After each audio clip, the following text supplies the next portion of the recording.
touchés par les feux de forêt au Saguenay-Lac-Saint-Jean. Ça survient pendant une période qui était déjà difficile. On pense à vous et à tous les pompiers, les premiers intervenants qui travaillent fort pour contenir les feux et protéger les gens. Merci. Although this has been a very tough few months, évidemment, ça n'a pas été une période très facile au cours des derniers mois. Quelques entreprises ont réussi et sont parvenues à réouvrir leurs portes. Ceci étant dit, nous sommes conscients que cette situation a été difficile pour plusieurs.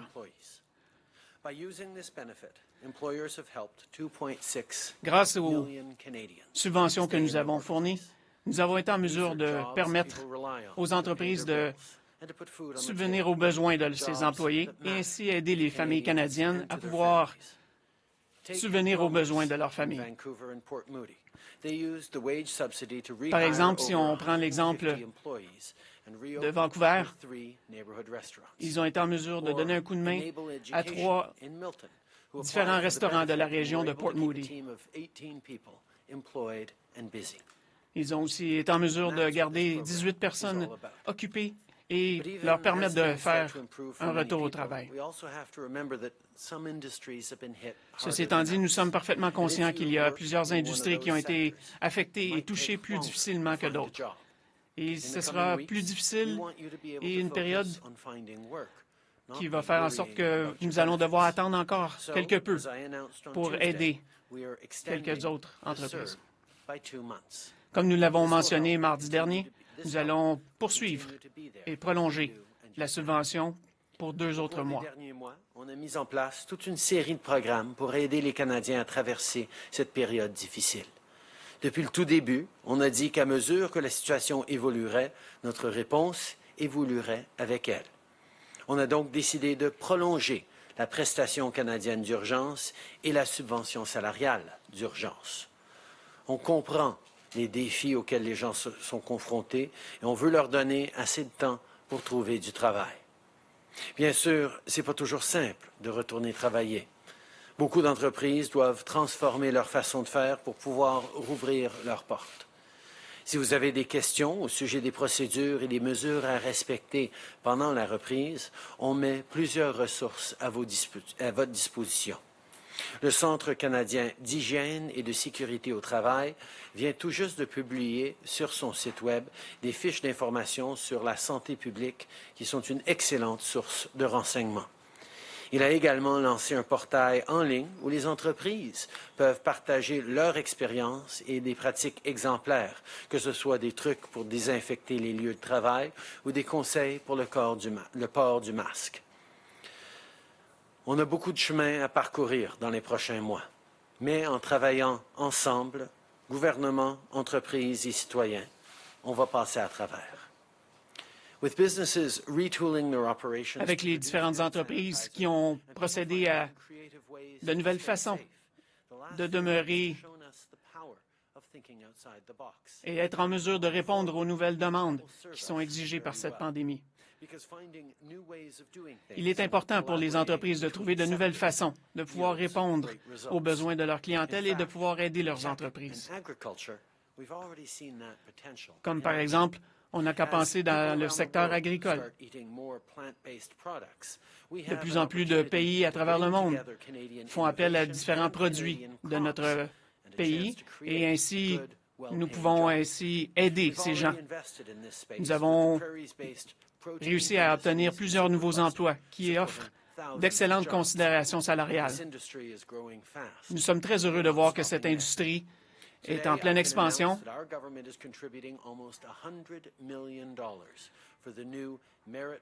D'ailleurs, je suis très heureux d'annoncer que nous avons justement alloué un montant de 100 millions de dollars pour aider les entreprises agricoles dans la région de Winnipeg et ailleurs au Manitoba.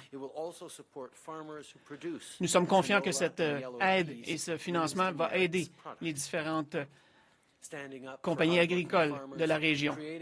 Il est important pour nous d'aider et d'offrir un coup de main à nos fermiers et autres employés du domaine agricole. Je veux terminer ce matin en parlant des démarches que le Canada entreprend sur la scène mondiale. La pandémie a révélé les écarts qui persistent et qui nuisent encore à beaucoup trop de gens à travers le monde. Bien entendu, pour un grand nombre de femmes et de filles, les inégalités en matière de soins de santé n'ont rien de nouveau. C'est une réalité qu'elles vivent au quotidien.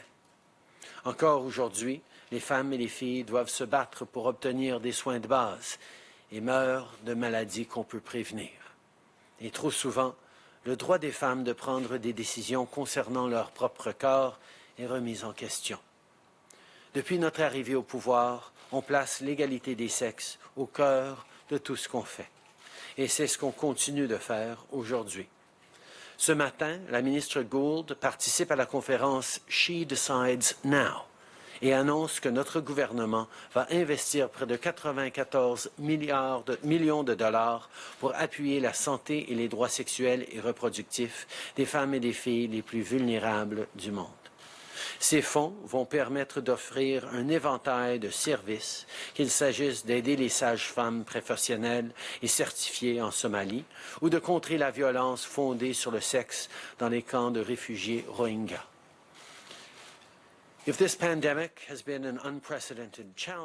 C'est évident que cette pandémie a représenté plusieurs nouveaux défis pour notre pays et pour la population. Ceci étant dit, il y a eu plusieurs opportunités qui ont été créées par cette situation.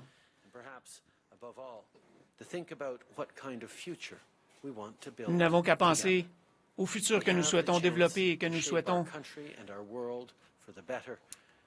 introduire de façon à ce que notre pays puisse passer au travers de cette situation. On va commencer la conférence de presse par le téléphone aujourd'hui avec une question, un suivi. Opérateur, c'est à vous. Thank you, merci. Please press star 1 if you have a question. S'il vous plaît, appuyez sur étoile 1 si vous avez une question. Première question, Michel Lamarche, TVA, ligne ouverte. Bonjour, M. Trudeau. J'aimerais vous entendre sur cette entente intervenue avec le Mexique au sujet des travailleurs agricoles saisonniers. D'une part, pouvez-vous nous dire, vous vous êtes entendu pour la venue de combien d'autres travailleurs agricoles, les grandes lignes de cette entente, et ce que ça doit apporter et ce que vous avez comme responsabilité? D'abord, toute personne qui travaille au Canada se doit de le faire dans un milieu sécuritaire et sûr. Malheureusement, on a vu que pour beaucoup trop de travailleurs temporaires, ce n'est pas le cas. Évidemment, nous allons travailler et avec les pays concernés comme le Mexique, mais nous allons aussi travailler avec les propriétaires et les responsables de ce milieu pour s'assurer qu'à travers le pays, nous avons les bonnes protections en place pour ces gens. Oui, on va continuer d'en recevoir au besoin. C'est une industrie importante pour la chaîne alimentaire au Canada, mais nous allons faire encore plus pour s'assurer que toutes les règles sont suivies, que toute personne qui travaille ici au Canada soit bien protégée. Il est évident que nous devons s'assurer que nous améliorons la qualité des conditions sanitaires pour tous les employés qui viennent travailler ici au Canada. Ceci étant dit, nous sommes conscients que nous devons absolument aider nos entrepreneurs et nos entreprises agricoles à pouvoir fournir des conditions qui vont leur permettre, non seulement à eux, mais à leurs employés et à leurs travailleurs, d'avoir les meilleures conditions pour effectuer leur travail. Alors, nous sommes heureux de pouvoir mettre en place des ententes comme celles que nous avons conclues avec le Mexique. En suivi, Michel? Bien sûr, j'aimerais aussi vous entendre sur la régularisation du statut des demandeurs d'asile, réfugiés, qui ont aussi travaillé dans le milieu de la santé pendant la pandémie. On nous disait que les discussions avec Québec progressaient bien, mais il semble que ça soit beaucoup plus complexe que ce qu'on disait au départ. Est-ce qu'on approche de la régularisation de leur statut? Nous voulons tous reconnaître ces gens qui se sont mis de l'avant pour nous aider dans un moment de vulnérabilité pour notre société, pour nos aînés, mais aussi pour eux-mêmes qui voudraient aider. Nous travaillons avec le Québec, nous travaillons avec d'autres paliers de gouvernement pour assurer qu'on puisse les remercier de la bonne façon. Mais en même temps, on a un système d'immigration extrêmement rigoureux qui s'applique dans toutes sortes de situations et de voir des exceptions à ce système-là, c'est toujours quelque chose qu'on ne peut pas prendre à la légère. Alors, nous continuons de travailler de la bonne façon sur cet enjeu. Mais effectivement, quand on a un système d'immigration aussi fort et bien établi que le nôtre, c'est difficile de gérer avec des exceptions, ce qu'on est en train de faire. Mais effectivement, c'est pas une chose simple à faire. Merci. Opérateur, prochaine question au téléphone.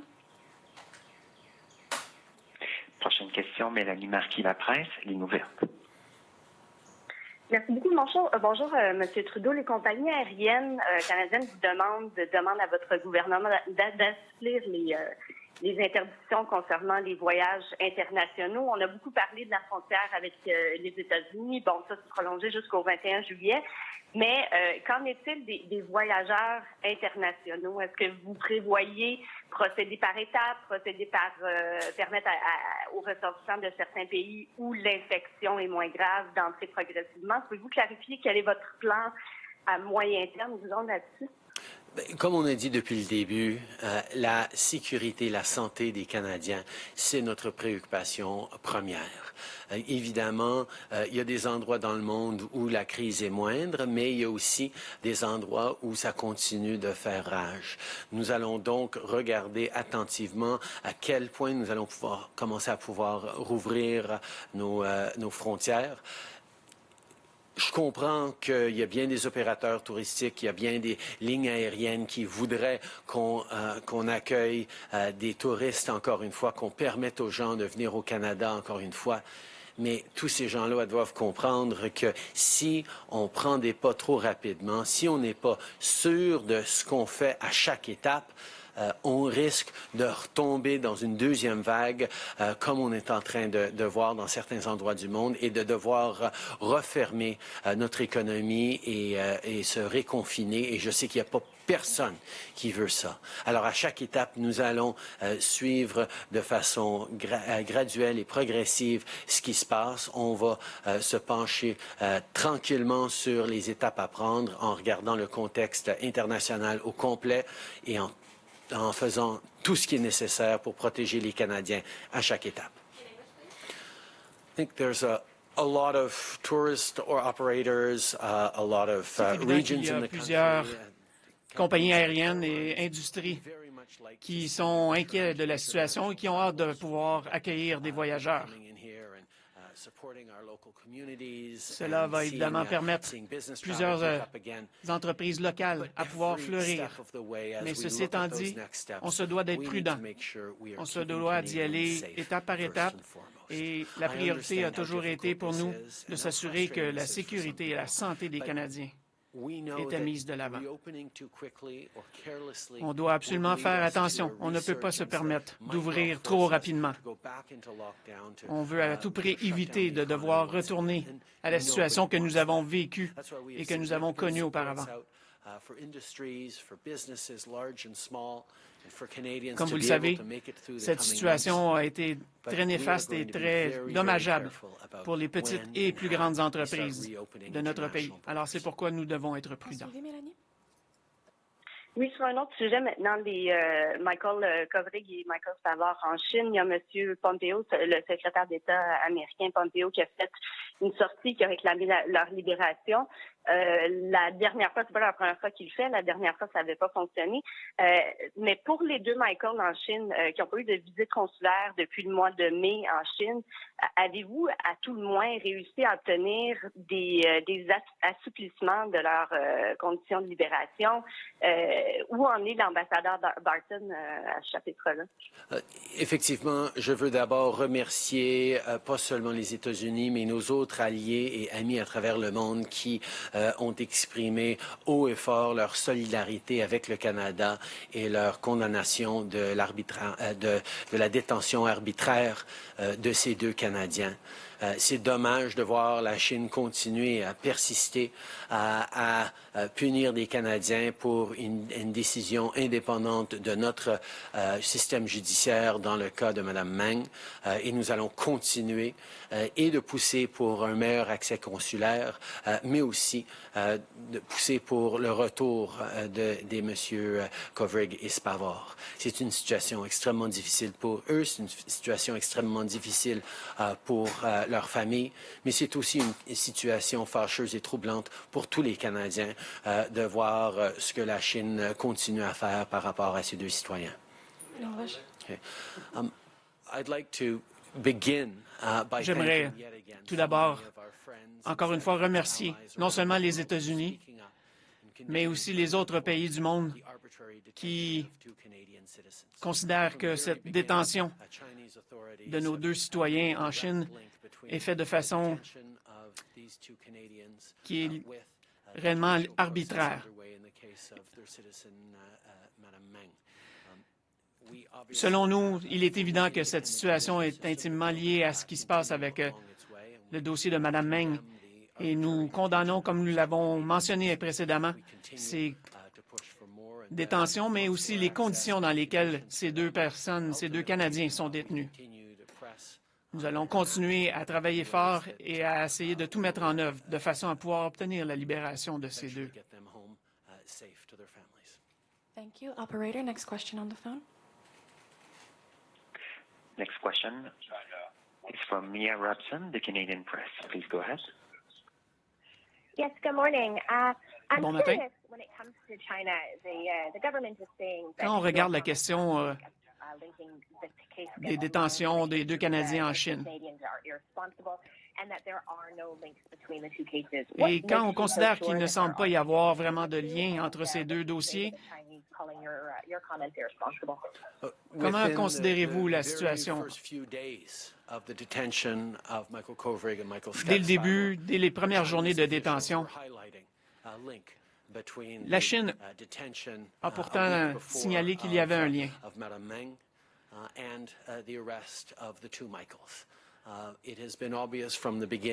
Pour nous, il n'y a aucun doute que cette décision est une décision politique que la Chine a prise. Nous allons, comme nous l'avons mentionné à plusieurs reprises, continuer de défendre les droits de ces personnes. Nous sommes convaincus que les deux Michaels sont détenus de façon arbitraire. Et je répète encore une fois, je tiens encore une fois à remercier tous les pays alliés qui nous ont donné un coup de main et qui continuent à nous supporter dans cette situation. Pour nous, il est clair que cette situation est absolument inacceptable. Et c'est pourquoi nous souhaitons aussi démontrer, et nous comprenons que les autres pays dans le monde remarquent que cette situation est absolument inacceptable. C'est important de demeurer unis, d'ailleurs, avec ces autres pays. Depuis les débuts, nous avons vu que les autorités chinoises ont fait un lien entre la détention, l'arrestation de Mme Meng et la détention de ces deux Canadiens, Michael Spavor et Michael Kovrig. Nous déplorons évidemment qu'ils mettent un contexte politique à ces arrestations. Nous avons un système judiciaire tout à fait indépendant d'interférences politiques et elle poursuit son cours dans le cas de Mme Meng. Alors, c'est avec grand plaisir qu'on voit que nos alliés autour de la planète continuent de parler haut et fort pour condamner ces actions des Chinois qui ont arrêté deux Canadiens pour des raisons purement politiques. Nous allons continuer de faire tout ce qui est nécessaire pour assurer leur retour tout en respectant la règle de droit dans le cas de notre système judiciaire. Following up, Mia.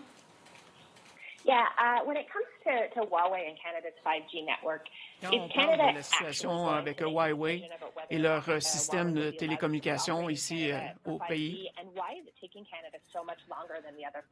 pourquoi avons-nous pris autant de temps à pouvoir essayer de régler cette situation? Nous continuons à travailler avec les différentes entreprises de sécurité et nous continuons à avoir des discussions avec les différents pays à travers le monde aussi en ce qui concerne la technologie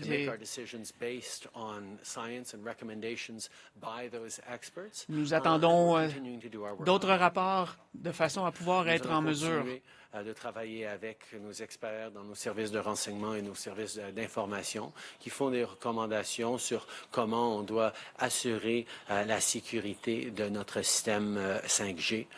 Nous travaillons évidemment avec nos alliés à travers le monde et nous allons prendre une décision en temps et lieu. Thank you. Operator, last question over the phone. Next question, Brian Lee, the Toronto Sun, line open. Prime Minister, I'd like to go back to the reaction from China and Monsieur le Premier ministre, j'aimerais ça retourner à la réaction et revenir sur la réaction de la Chine par rapport à la situation avec Mme Meng. Pensez-vous que la Chine suit les règles de droit dans le cas des deux Michael? Selon nous, il n'y a aucun doute dès le départ, dès les premières journées. Les instances chinoises ont signalé qu'il y avait un lien intime entre la situation de Mme Meng ainsi que des deux Michael qui sont détenus au Canada, qui sont détenus en Chine. Ils ont maintenu et continuent de maintenir ces liens entre ces deux événements. Ils continuent à maintenir la pression diplomatique envers notre pays, mais envers d'autres pays aussi. Selon nous, la détention arbitraire, comme dans le cas des deux Michael, est absolument quelque chose d'inacceptable. Pour nous, nous avons toujours été en fonction du système de droit et nous continuons à suivre ce système. Dès l'arrestation des deux Canadiens qui sont présentement détenus en Chine, des autorités chinoises ont souligné qu'il y avait évidemment un lien entre leur cas et le cas de Mme Meng qui s'était fait arrêter juste quelques jours avant sur un cas d'extradition avec les États-Unis. Donc, nous soulignons que ce n'est pas acceptable pour la Chine d'utiliser des outils comme des arrestations de citoyens pour des fins politiques à travers le monde. Et d'ailleurs, nos alliés à travers le monde se montrent extrêmement préoccupés par le sort des Canadiens parce qu'ils savent très bien que ça pourrait être à leur tour à un autre moment et nous devons de rester solidaires pour déplorer ces arrestations arbitraires. Following up, Brian. From the beginning of this, China has used a pile of tactics that could be described as bullying. Situation. La Chine a utilisé différentes tactiques pour essayer de continuer à mettre de la pression, non seulement diplomatique, mais aussi économique vis-à-vis le Canada. Avez-vous eu des discussions avec les autorités chinoises de façon à essayer d'en venir à une solution? Certaines personnes semblent penser que vous avez été craintif de vouloir absolument prendre position et être ferme face à la Chine en raison de cette situation. Pour nous, il n'y a aucun doute, nous avons continué à défendre les intérêts des différents Canadiens. Toutes les discussions que nous avons eues au cours des 5 dernières années avec la Chine ont toujours été basées sur le fait que nous avions effectivement des craintes et certaines réticences par rapport à la situation qui prévalait. Ceci étant dit, nous sommes conscients que la Chine, en tant que deuxième économie mondiale, a des préoccupations. Mais pour nous, il est absolument critique et primordial que nous défendions les intérêts des Canadiens, non seulement pour ceux qui sont détenus en Chine, mais aussi ailleurs dans le monde. A toujours exprimé clairement et fortement ses préoccupations par rapport aux droits humains en Chine et ailleurs dans le monde. Nous allons continuer de le faire. Nous avons aussi toujours souligné à quel point c'est important d'assurer les intérêts et les valeurs des Canadiens, même en étant engagés avec la deuxième plus grande économie du monde. Nous avons été très, très clairs que nous nous attendons à ce que les Canadiens soient traités comme il faut. On va être là pour défendre nos fermiers, nos producteurs, mais en même temps, nous allons toujours être là pour défendre les Canadiens en difficulté en même temps. Bonjour, Philippe Vincent Foisy de Radio-Canada.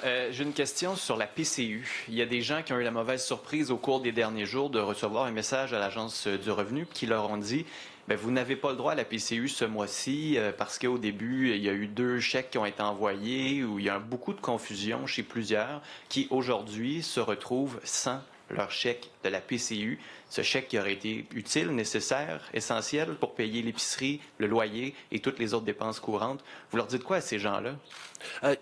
Tous les Canadiens qui ont reçu la PCU ont reçu les 2 000 $ par mois. Jusqu'à présent, c'est un total de 8 000 $ pour les 4 mois que ça a été présent et on va étendre la PCU pour encore 2 mois. Je comprends qu'il y ait des situations dans lesquelles les gens ont eu un peu de cet argent plus tôt ou à l'avance parce qu'ils en avaient besoin et ça crée un petit défi maintenant et on est en train de regarder comment on va pouvoir les aider, mais c'est une situation qui est très difficile pour plusieurs familles et on est en train de regarder ce qu'on peut faire. Sur la Chine, vous dites on se tient debout, on défend les valeurs canadiennes, mais le fait de vous tenir debout n'a donné aucun résultat. Les 2 Michael sont toujours emprisonnés. La Chine ne change pas du tout, mais pas du tout son fusil d'épaule. Est-ce que vous allez changer de vitesse puis arrêter de dire on défend les intérêts canadiens, mais montrer que vous les défendez, prendre des décisions aussi qui vont dans cette direction-là? Notre préoccupation primaire, c'est toujours les intérêts canadiens, la protection des citoyens canadiens, la libération des citoyens canadiens et la défense de nos valeurs et de nos intérêts. Pour ce faire, nous utilisons différents moyens. Il y a des choses qu'on fait publiquement et qu'on dit publiquement. Il y a des choses qu'on fait à l'arrière-plan, où on est en train de travailler extrêmement fort pour continuer d'assurer que tout soit fait pour libérer ces 2 Canadiens. Nous allons continuer parce que, comme on a vu depuis des années, nous avions réussi plusieurs fois à ramener des Canadiens qui étaient en situation de détention injuste ou avec lesquels on était en désaccord. Et on va continuer d'utiliser cette expérience pour aider les 2 Michael. David Aiken, Global News, Prime Minister. There are liberal members of your party in this country. Il y a certains membres de votre caucus, entre autres M. Manley, que vous devriez procéder à l'échange de Mme Main contre les 2 Michael, de façon à pouvoir obtenir les libérations de ces 2 Canadiens. Ceci étant dit, si vous devez procéder d'autre façon, pour certains, vous allez perdre une possibilité de considérer cette situation.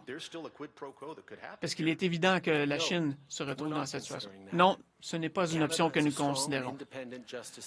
Nous l'avons dit, le Canada a un système judiciaire qui est indépendant.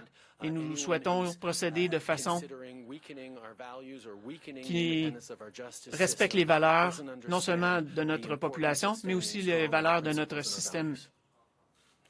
Non, nous ne considérons pas faire de deal à l'arrière-plan en ne pas respectant notre système de justice. On a un système de justice indépendant et fort et nous allons rester dans le respect de ce système à chaque fois parce que c'est ce à quoi les Canadiens s'attendent et c'est ce qui nous protège dans le monde aussi. I want to come back to last week's UNSC vote. One of the things we heard leading into it was one of the values of having that seat was that our ambassador, Ambassador Blanchard, would be basically every day talking to the Chinese ambassador, possibly the 2 Michaels. That obviously is not going to happen. Does that set back your ability to talk to senior Chinese diplomats? And I just wonder, too, if you could say whether or not the loss last week will spark a broader reset of Canadian foreign policy. Obviously, over the past years, we have continually been engaging with countries around the world, including China, on defending Canada's interests, on standing up for our values, and we will continue to. As I said many times, a Security Council seat was a means to continue to have Canada's voice present on the world stage, but not having that seat certainly doesn't slow us down in everything that we have been doing and will continue to do on the world stage. It is going to be extremely important, particularly through this time of COVID-19, that we look for global solutions, that we strengthen multilateralism and the partnerships we've built with countries in Africa, countries in the Caribbean and South America in particular, on responding to this crisis and looking to what a better world could look like is something we will continue to do. And yes, reflect very carefully on how Canada can best continue to make sure that the solutions we're putting forward are resonating properly and helping on the world stage. Je pense que c'est clair que depuis bien des années, nous nous engageons au niveau diplomatique avec tous les pays du monde, y compris avec la Chine, et ça va continuer. Le siège au Conseil de sécurité, c'était un moyen additionnel de faire résonner notre voix à l'échelle internationale, mais tous les moyens dont on dispose maintenant et qu'on va continuer à disposer vont continuer à avoir un impact.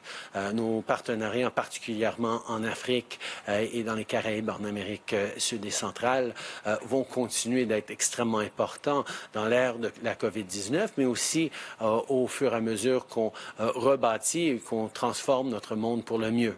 Le multilatéralisme, le travail ensemble va être extrêmement important pour l'intérêt des Canadiens, mais aussi d'amener un monde plus prospère et plus juste pour tous. Marika Walsh with the Globe and Mail. Prime Minister, given what you were describing, that we have 2 Canadian citizens who have been basé sur la situation des 2 Michael qui sont détenus en Chine depuis maintenant plus de 600 jours, malheureusement sans aucun service consulaire, ils sont malheureusement torturés. Depuis le début, j'ai mentionné à quel point nous étions inquiets face à cette situation et à ces détentions de façon arbitraire, autant de façon privée que publiquement. Nous voulons à tout prix que ces 2 Canadiens puissent revenir au pays. Ceci étant dit, nous l'avons répété à plusieurs reprises, nous souhaitons suivre et continuer à suivre le système de droit et les valeurs qui représentent notre pays pour arriver à une solution dans cette situation. J'ai toujours été très, très clair à quel point nous condamnons la décision de la Chine de détenir de façon arbitraire 2 Canadiens pour des raisons politiques. Nous allons continuer de pousser pour leur retour au Canada et de déplorer le choix de la Chine de jouer des jeux politiques avec la vie des Canadiens. Hi, Prime Minister. Tom Perry, CBC. We've learned that your government received a legal opinion. Nous avons appris que votre gouvernement a reçu un avis légal concernant la situation impliquant Mme Meng. Cet avis légal serait survenu il y a environ un mois. Effectivement, il y a différents outils, différentes mesures qui peuvent être utilisées selon les différentes situations. Nous continuons de procéder selon le système de droit que nous avons en place ici. Nous souhaitons continuer à suivre ce système. Il y a toujours certains outils sur papier qui n'ont pas été utilisés depuis longtemps ou jamais, qui sont à la disposition théorique, mais nous avons dit très clairement, nous n'allions pas intervenir de façon politique dans notre système de justice indépendant. Hello, Prime Minister. It's Annie Bergeron-Oliver with CTV National News. Your government has recently made a deal with Mexico to better protect gouvernement workers, but this deal a conclu une entente récente. Malheureusement, au niveau des travailleurs et des immigrants, il y a eu 2 décès qui ont été reliés à la situation de la COVID. Nous avons effectivement demandé la quarantaine à plusieurs nouveaux travailleurs qui arrivent au pays. Nous voulons à tout prix essayer de protéger ces travailleurs. Malheureusement, dans les 2 cas dont vous mentionnez, les conditions et les règles n'ont pas été suivies et c'est ce qui est survenu. Pour nous, c'est absolument critique et important que les personnes qui arrivent dans notre pays respectent ces règles. Malheureusement, comme on vous a mentionné, ces 3 décès sont tragiques et nous souhaitons éviter que ces situations se répètent. Quiconque travaille au Canada mérite de se faire dans un lieu et dans un contexte sécur et sanitaire. Les règles n'ont pas été suivies dans les cas de ces 3 citoyens mexicains là, ces 3 travailleurs-là. Nous avions mis en place des mesures pour assurer une période de quarantaine protégée pour ces travailleurs qui a été respectée. Alors, c'est depuis que des gens ont enfreint des règles par rapport à la distanciation, par rapport aux conditions de travail. On est en train de regarder exactement ce qui s'est passé, mais c'est certain qu'on va devoir assurer d'abord des conséquences, mais aussi que nos systèmes changent pour mieux protéger les travailleurs vulnérables. Vous avez mentionné que certaines règles n'ont pas été suivies. Vous mentionnez aussi que votre gouvernement souhaite en faire davantage pour essayer de protéger ces travailleurs. Ceci étant dit, quelles sont les actions concrètes que vous pouvez mettre en place de façon à aider et éviter à ce que d'autres situations comme celle-ci se produisent? Il y a plusieurs provinces dans lesquelles des travailleurs internationaux qui sont venus ici au Canada ont été très bien traités et la situation a été suivie et nous avons remarqué que tout a bien été. Ceci étant dit, malheureusement, il y a eu ces 3 cas qui entachent le dossier et entachent la situation. Il y a bien des endroits à travers le pays où il y a des travailleurs temporaires qui sont dans des conditions sécuritaires et sanitaires, qui font du bon travail, qui contribuent à nourrir les Canadiens d'un bout à l'autre de ce pays. Et ce travail doit continuer. Mais dans des cas où on a vu des éclosions de cas, nous devons de se pencher avec un regard plus proche pour regarder qu'est-ce qui s'est passé, s'il doit y avoir des conséquences et comment on peut améliorer nos systèmes. Merci beaucoup. C'est ce qui met à la conférence de presse d'aujourd'hui.